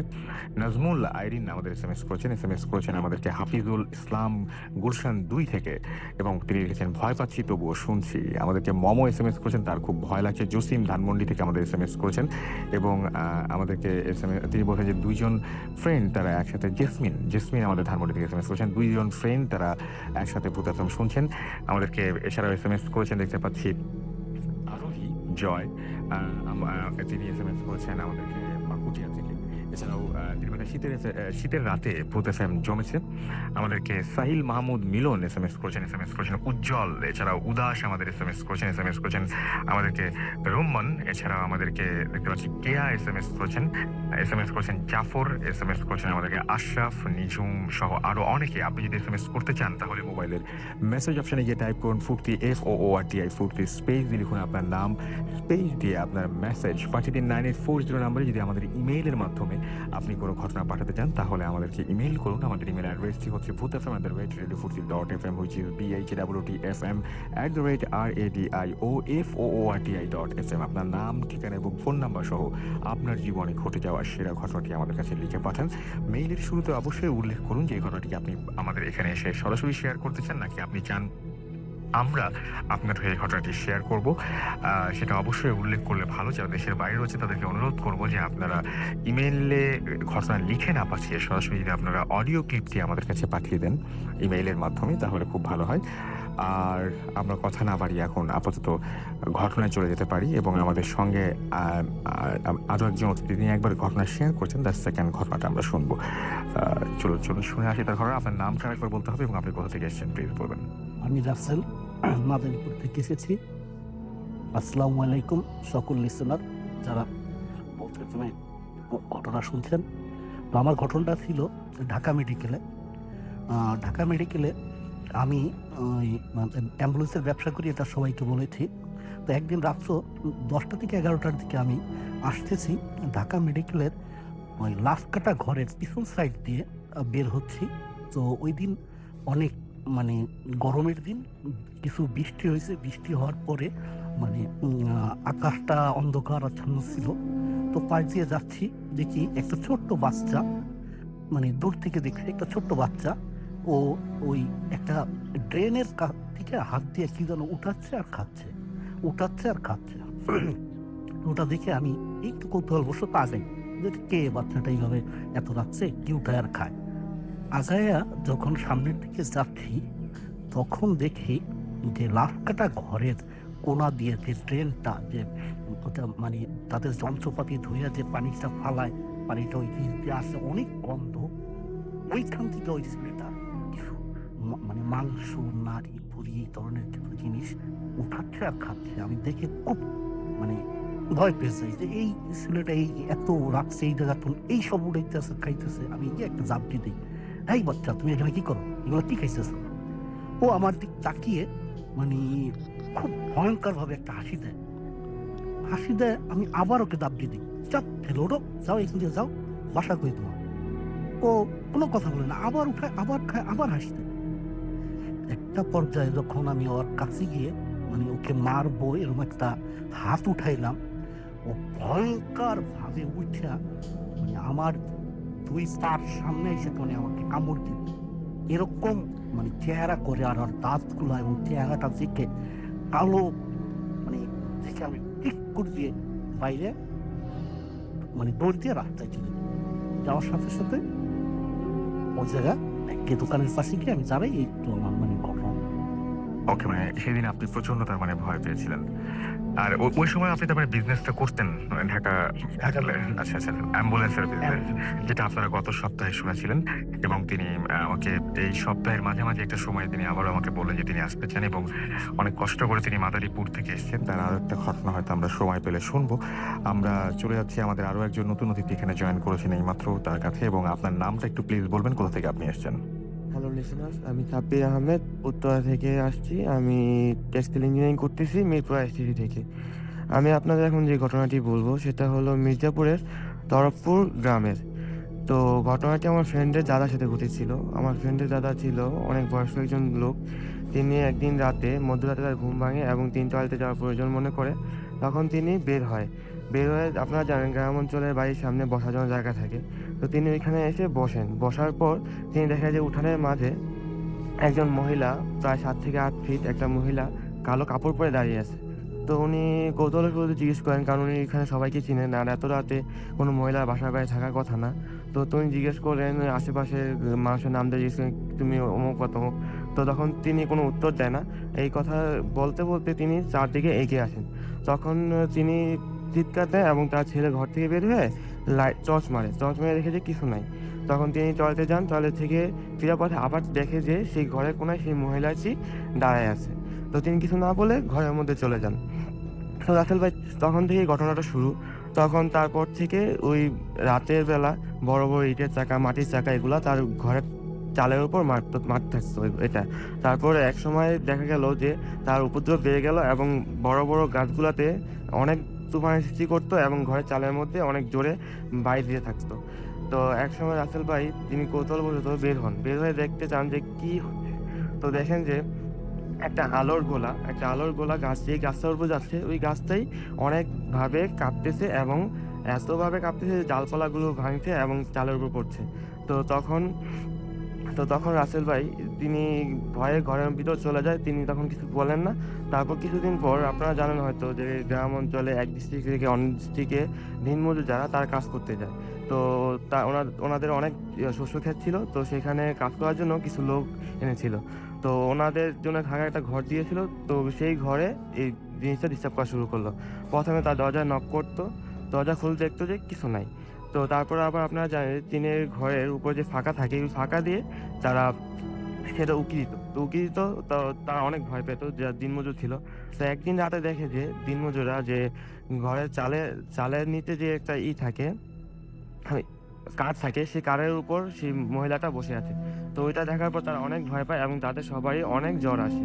তো যখন তাদের জ্বর আসে তারা অনেক ভয় পায়। তারপর আস্তে, আস্তে যখন তাদের জ্বর ভালো হয়ে যায় তখন তারা ওই গ্রাম ছেড়ে পালিয়ে যায় ভয়ে কিছু না বলে। তখন তার দাদা ভাবলো যে জিনিসটা অনেক দূর এগিয়ে গেছে, তো এখন কিছু করা দরকার। তো তার দাদা একটা কবিরাজকে ডাকেন এবং কবিরাজকে বলেন সব ঘটনা খুলে। তখন কবিরাজ বলে যে আপনাদের বাসার পাশে একটা বাঁশঝাড় ছিল। তখন তিনি বললেন যে হ্যাঁ, বাঁশঝাড়টা ছিল। তো এইটা আপনারা কেটে ফেলেছেন। তখন তিনি বললেন হ্যাঁ, আমরা তো এটা কিছুদিন আগে কাজ করার জন্য কেটে ফেলছি। তো বলতেছে যে ওই বাঁশঝাড়টার মধ্যে ওই পেতনিটার বাসা ছিল, যেটা আপনারা কেটে ফেলেছেন, যার কারণে এখন ওই পেতনিটা আপনাদের কাছে বিভিন্ন ধরনের ভয় দেখাচ্ছে। তো বলতেছে যে দাদা বলতেছে যে এখন কি কিছু করার মতো নাই? তো কবিরাজটা বলতেছে যে এটা তো একেবারে কিছু করা যাবে না, তবে আপনাদের উপর কিছু উপদ্রব কম করবে তার জন্য আমি পানি পড়া দিচ্ছি। এটা সকাল সন্ধ্যা বাড়ির চারিদিকে ছিটিয়ে দিবেন। তো বাড়ির চারিদিকে ছিটিয়ে দেওয়ার পর রাসেল ভাই এখন তাদের আস্তে, আস্তে তাদের উপদ্রব করে। প্রথমে ইটের চাকা মারতো, যে ওই ইটের চাকাটা আর মারতো না তখন। বাসের উপদ্রব কমে, কিন্তু বাসার আশেপাশে যে গাছগুলোতে তুফানের সৃষ্টি করতো ওইটা এখনো করে যাচ্ছে। তো রাসেল ভাই এটা ছিল আমার ঘটনা।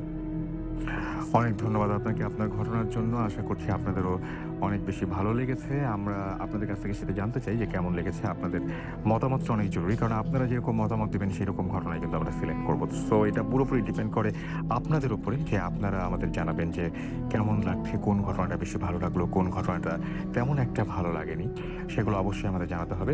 যাই হোক, কীভাবে জানাবেন? আমাদের SMS করুন। আমাদের SMS করার নিয়ম হচ্ছে মোবাইলের মেসেজ অপশনে গিয়ে টাইপ করুন ফুর্তি, FOORTI ফুর্তি, স্পেস দিয়ে লিখুন আপনার নাম, স্পেস দিয়ে আপনার মেসেজ পাঠিয়ে দিন 9840 নাম্বারে। ইমেইলের মাধ্যমে কিন্তু আপনি আমাদের বিভিন্ন আপনার যে সমস্ত আপনার এই অনুষ্ঠান শুনে যে সমস্ত মতামত রয়েছে, আপনার মতামত আমাদের কাছে অনেক বেশি মূল্যবান, সেটা কিন্তু জানিয়ে দিতে পারেন। ঘটনা যেরকম পাঠাবেন সেরকম মতামতও জানিয়ে দিতে পারেন। এবং সেজন্য আপনাকে যেটা করতে হবে, আমাদের ইমেল অ্যাড্রেসটি মনে রাখতে হবে bhutfm@radiofurti.fm, which is BHWTFM@radioFORTI.fm। নাম, ঠিকানা এবং ফোন নাম্বার সহ এখানে আপনার জীবনের ঘটনা যেরকম পাঠাবেন আপনার মতামত। আমরা চলে যাব আমাদের আরও একবার রাসেল খান ওনার কাছে, যিনি এসছেন মাদারীপুর থেকে, এবং তার কাছে একটা ঘটনা আছে যেটা হচ্ছে তেমন বেশি সময় হয়তো একটু সংক্ষিপ্ত করে বলতে হবে, তারপর আমরা ঘটনাটা শুনে ফেলি। এটা ছিল আপনার 2005 সালের ঘটনা। আমি আমার ফুফু বাড়ি শিফট করে বেড়াতে যাওয়ার পর ওই জায়গায় প্রতিটা হাই স্কুলে ইন্টার স্কুল খেলা হয়। তো ওই খেলায় আমি এক গ্রাম থেকে আরেক গ্রামে খেলতে যাই। তখন ওইখানে মানে খেলার মধ্যে গ্যাঞ্জাম হওয়ার পর আমি ওইখানে কাউকে চিনি না, দৌড়ে গিয়ে একটা বাড়ির ভিতরে পলাই। তো পলানোর পরে আপনার ওই মানে খাটের নিচে গিয়ে আমি পলাই থাকি। পরে অনেক রাত্র হয়ে যায়, তারপরে আমি ওইখান থেকে বের হয়ে চলে আসি। আসার পরে পথে ঘটে আমার কিছু ঘটনা। কতদূর আগানোর পরই আপনার একটা খাল বাঁধে, ওই খালের ওইখান থেকে একটা সাঁকো পার হই। সাঁকো পার হওয়ার পরই একটা বড় বিড়াল সামনে কালো দাঁড়িয়ে আছে। তা আমি বারবার ওটা কেমন ধাওয়া দিই, ও সরে না। পরবর্তীতে মানে একটু সামনে আগায়া যখন জোরে ধাওয়া দিই ও চলে যায়। আমি ওই সাঁকোটা পার হয়ে ওপার যাওয়ার পরই সামনে দেখি আবার সেম মানে একটি বিড়াল। ওই বিড়ালটিকে মানে আবার আমি যখন আগাই, মানে সামনের দিকে আগাই আবার যখন ওই পাও দিয়ে জোরে জোরে বাড়ি মারি, ও সরে যাওয়ার পরে আমি কিছু দূর হাঁটতে একটি জঙ্গলের ভিতর দিয়ে যখন মানে যাচ্ছি, রাস্তার পরে একটা মাঠ বাজে, মাঠের চারিদিকে বন, বড় বড় ঘাস।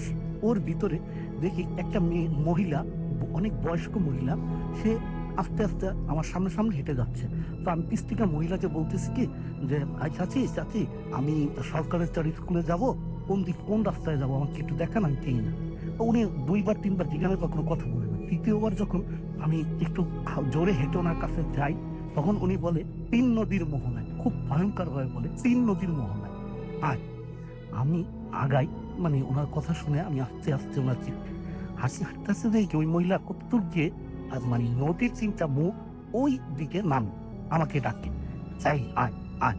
আমি ওদিক না গিয়ে এদিকেই মানে সামনের রাস্তা দিয়ে আবার উল্টা দিকে মানে ওই সাইডে হাঁটতে থাকি। হাইটা কিছু দূর আসার পরে দেখি শুধু চারিদিকে মানে নদীর চর আর চর, আর এদিক মানে কোনো বাড়ি ঘর কিছু নাই। কিছু দূর হাঁটতে হাঁটতে হাঁটতে হাঁটতে দেখতে থাকি, সামনে গিয়ে দেখি আবার একটা মহিলা, সে নাচছে। ওইটা দেখে আমি আরো ভয় পাই। ভয়তে যখন একটু সামনে যাই, সামনে গিয়ে আমি তখন দোয়া পড়তে থাকি, সূরা পড়তে থাকি। পড়ার পরে মানে কতদূর আগানোর পরে দেখি একটা মানে বাড়ি, ওই বাড়ির ওইখানে গিয়ে মানে দৌড় দিয়ে ওই একটা ঘরের সামনে গিয়ে আমি পড়েছি। এই ছিল কথা। আপনাকে অনেক ধন্যবাদ আপনার ঘটনার জন্য। এবং গতদিন তো আপনার সাথে আপনার 2 মেয়েও এসেছিলেন এখানে, এবং আজকে আপনি আবার কষ্ট করে মাদারীপুর থেকে আমাদের এখানে এসেছেন, সেজন্য আপনাকে অসংখ্য ধন্যবাদ। আমাদের কাছে বেশ কিছু SMS চলে এসছে অলরেডি, আমি দেখতে পাচ্ছি, এবং অনেকেই এখনো পর্যন্ত জেগে আছেন, আমাদের সঙ্গে আছেন, বুঝতেই পারছি। SMS দেখে আমাদেরকে বাপ্পি রাজশাহী থেকে SMS করেছেন, এবং তিনি লিখেছেন যে রাসেল ভাই কেমন আছেন, আমি সবসময় ভালো থাকি, সবসময় ভালোর দলে। সামিহা আমাদের SMS করেছেন এবং তিনি একা শুনছেন, তার কাছে ভয় লাগছে। রাজু আমাদের SMS করেছেন আমাদেরকে, দেখতে পাচ্ছি রতন যাত্রাবাড়ি থেকে, আমাদেরকে তারেক SMS করেছেন নন্দীপাড়া থেকে, এবং আজকের ঘটনাগুলো তার কাছে ভালো লাগছে সেটা তিনি জানিয়েছেন। শাহনেওয়াজ আমাদের নাটক থেকে লিখেছেন, এবং তিনি বলেছেন যে তার সব ভূত এখন ভালো লাগছে, এটা বুঝতে পারছি তার SMS পরে। মাসুদ আমাদের SMS করেছেন শোভন পল্লবী থেকে। এছাড়াও SMS করেছেন আমাদেরকে, দেখতে পাচ্ছি ডিজে শামীম। এছাড়াও তুষার আমাদের সাতক্ষীরা থেকে SMS করেছেন, এবং তিনি বললেন যে এই ঘটনাটা খুব ভালো লেগেছে। কোন ঘটনাটা আমি ঠিক বুঝতে পারিনি, কিন্তু আপনি যদি একটু বলতেন যে কোন ঘটনা, তাহলে বুঝতে পারতাম। শিমু ঢাকা থেকে লিখেছেন, এবং আমাদেরকে আমাদেরকে রাসেল SMS করেছেন ধামরাই থেকে, এবং আমাদেরকে SMS করেছেন সাকিব। এছাড়া আমাদেরকে জিতু ময়মনসিং থেকে SMS করেছেন। গণেশ রয় আমাদের SMS করেছেন আমাদের টঙ্গী থেকে খালেদ হাসান রাকিব, এবং এছাড়া আমাদের আব্বাস SMS করেছেন আমাদেরকে, দেখতে পাচ্ছি প্রতীক মোহাম্মদপুর থেকে আমাদের SMS করেছেন। জীবন SMS করেছেন আমাদেরকে। রিয়াজ উত্তরা থেকে। ডলার আমাদের SMS করেছেন। এছাড়াও SMS করেছেন আমাদেরকে, দেখতে পাচ্ছি আমান ঢাকা থেকে, এবং তার কাছে ব্যাকগ্রাউন্ড মিউজিকটা অনেক বেশি ভালো লাগছে। আমাদের SMS করেছেন, দেখতে পাচ্ছি তিথি ফার্মগেট থেকে, এবং আমাদেরকে, এবং তিনি বলছেন যে তার ভয় লাগছে কিন্তু দারুণ ভালোও লাগছে। এবং হালি শহর থেকে লাস্ট ঘটনাটা তার কাছে বেশ ভালো লেগেছে। SBA রুমি আমাদের SMS করেছেন আমাদেরকে ইতি, এবং তার কাছে ফার্স্ট SMS, এবং আমাদেরকে SMS করেছেন, দেখতে পাচ্ছি। এছাড়াও Gautam government BM college Barisal থেকে আমাদেরকে, শাওন রাজশাহী থেকে SMS করেছেন। ফাহিম আমাদের SMS করেছেন আমাদেরকে দওয়া সহ আরও অনেকে। আপনি মানে আর আপনাকে SMS করতে বলে লাভ নেই, কারণ আমাদের এখন শেষ করতে হবে, বুঝতেই পারছেন আমরা মোটামুটি একদম শেষ পর্যায়ে চলে এসেছি আজকে ভূত এফএম। যাবার আগে আমি আরও জানাতে চাই যে আপনাদের অনুপ্রেরণায় এবং আপনাদের সাথে, আপনারা আমাদের সাথে ছিলেন বলে আমরা চতুর্থ বর্ষে আমরা পা দিতে যাচ্ছি, এবং চতুর্থ বর্ষে মানে আমাদের 4 বছর শেষ হবে আর কি, 4 বছর শেষ হয়ে আমরা 5ম বর্ষে পা দেবো। সো আপনারা সবসময় আমাদের সঙ্গে যেভাবে আছেন সেভাবে যদি থাকেন, তাহলে আমরা আরও বহুদূর এগিয়ে যেতে পারবো, সে বিষয়ে কোনো সন্দেহ নেই। এবং সেই জন্যই চাই আপনাদের সহযোগিতা, এবং আপনারা আপনাদের জীবনের সেরা ঘটনাগুলো অবশ্যই আমাদেরকে লিখে পাঠিয়ে দিন। অনেকেই, আমি আজকে SMS এর মধ্যে দেখলাম যে অনেকেই ঘটনা পাঠাতে মানে আছে এটা জানাচ্ছেন কিন্তু পাঠাচ্ছেন না। ইমেল করলেই কিন্তু পাঠানোটা হয়ে যায়। জাস্ট লিখে ফেলুন ঘটনাটি, অথবা রেকর্ড করে ফেলুন এবং পাঠিয়ে দিন আমাদের কাছে। আর একটা জিনিস, সেটা হচ্ছে যে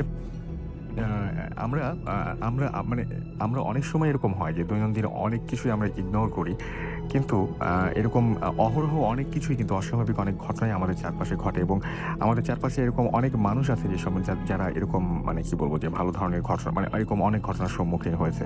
তাদের কারোর সাথে যদি পরিচয় থাকে আপনাদের, তাদের ঘটনা আপনারা কিন্তু জেনে আমাদের কাছে পাঠিয়ে দিতে পারেন, বা তাদের কাছ থেকে ঘটনাটি আপনারা রেকর্ড করে নিয়ে আমাদের কাছে পাঠিয়ে দিতে পারেন। যাই হোক, আজকে অনেকক্ষণ ধরেই আমরা বিভিন্ন আজকের অতিথি যারা ছিলেন তাদের অনেক লম্বা লিস্ট ছিল এবং তারা একে একে ঘটনা শেয়ার করেছেন এবং আশা করছি যে ভবিষ্যতে আপনারাও এসে এভাবে এইভাবে আমাদের সাথে থাকবেন সবসময়। এবং আজকে আমি খুবই খুশি যে আজকে অনেকজন, কিন্তু আজকে আপনারা দেখছেন যে বিভিন্ন প্রায় 6 জন, আমি তো মনে হয় 6 জন, 6 জন মনে হয় ছিলেন আজকে। তো কথা হবে আবারও আগামী সপ্তাহে এবং আপনারা সেই পর্যন্ত আশা করছি সবাই। আচ্ছা, আমি কিন্তু আরেকবার বলে দিই আমাদের ইমেল অ্যাড্রেসটি, আমার একটা বারবার করে স্মরণ করে দিচ্ছি। আমাদের ইমেল অ্যাড্রেস হচ্ছে bhutfm@radio40.fm, which is bhutfm@radioforti.fm। আপনার নাম, ঠিকানা এবং ফোন নাম্বার সহ আপনার জীবনে ঘটে যাওয়া সেরা ঘটনাটি আমাদের কাছে পাঠিয়ে দিন। এই এক সপ্তাহ জুড়ে সবাই ভালো থাকবেন, সুস্থ থাকবেন, সুন্দর থাকবেন, মোস্ট ইম্পর্টেন্টলি ফুর্তিতে থাকবেন। এবং আজকে রাত্রে তো এমনিতেই অনেক ভয় টয় হলো, এবং এখন যেটা হবে সেটা হচ্ছে ভয় টয় বাদ দিয়ে একটা গান হয়ে যাবে, এবং গানের পরে আমার মনে হয় যে সারা রাত ধরে রেডিও ফুর্তির সাথে যদি থাকেন, যারা জাগবেন আজকে রাত, আর যারা ঘুমিয়ে যাবেন তারাও যদি থাকেন কিছুক্ষণ, তাহলে দেখবেন যে প্লেলিস্টে আপনার জন্য দারুণ দারুণ সব গান রয়েছে, যে গানগুলো আপনার বাকি রাতটাকে অনেক বেশি সুন্দর করবে। আজকের মতো এখানেই শেষ করছি। সবাই ভালো থাকবেন, সুস্থ থাকবেন, সুন্দর থাকবেন, মোস্ট ইম্পর্টেন্টলি ফুর্তিতে থাকবেন। আজকের মতো এখানেই টাটা। যেতে যেতে প্লে করছি ব্ল্যাক সাবাথ।